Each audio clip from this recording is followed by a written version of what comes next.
ঢাকা বিশ্ববিদ্যালয়ের ইতিহাসে সম্ভবত এটাই প্রথম যে গণরুমের বিলুপ্তি হয়েছে, গেস্ট রুমের বিলুপ্তি হয়েছে। এটাই প্রথম যেখানে প্রথম বর্ষের শিক্ষার্থীরা তার মেরিট বেসিসে এবং কন্ডিশন বেসিসে সিট পায়, এবং এখানে বাংলাদেশের ইতিপূর্বে যে পলিটিক্যাল বাজি কার্যা ছিল সেটি একেবারে বিলুপ্তি সাধন হয়েছে 5 তারিখের পর থেকে। আমরা কোনোভাবেই চাই না সেটি আবার ব্যাক করুক। আমরা ধীরে ধীরে পিছাতে থাকে, আবারও এ ধরনের বাজে কালচার ক্যাম্পাসগুলোতে ইন হওয়ার সুযোগ তৈরি হতে পারে। বরং যদি ডাকসু অন টাইমে হয়, ডাকসু দ্রুত সময়ের মধ্যে হয়, নিয়মিত ডাকসু হয়, তাহলে যেটা দেখা যাবে যে শিক্ষার্থীদের প্রতিনিধিত্ব যারা করতে চাবেন, রাজনৈতিক ছাত্র সংগঠনগুলোর নেতৃবৃন্দ, তারা শিক্ষার্থীদের কাছাকাছি আসতে বাধ্য হবে এবং বাজে কালচার থেকে দূরে থাকার চেষ্টা করবেন। সেজন্য আমরা ডাকসু দ্রুত চাই।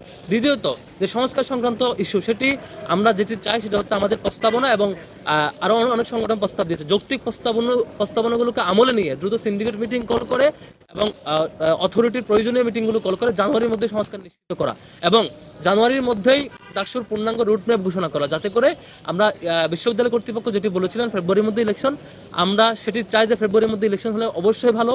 যদি কোনো কারণে বিশ্ববিদ্যালয় কর্তৃপক্ষ আরও অতিরিক্ত সময় তাদের প্রয়োজন মনে করেন সেটি বাস্তবায়ন হয়, সেটি যৌক্তিক কারণ দর্শাবেন এবং আমাদেরকে রুটম্যাপ জানাবেন বলে আমরা দাবি করছি, এবং দ্রুত সময়ের মধ্যে ডাকসু হোক সেটাই চাই, যাতে করে কোনো ধরনের কোনো মাধ্যমে কোনো কারণে আমাদের হলগুলোতে আবার কোনো রাজনৈতিক বাজে কালচার ক্লাস হিসাবে উত্থাপন করতে চায় না, সেটি আমাদের বৈচিত্র্য হিসাবে উত্থাপন করতে চায়।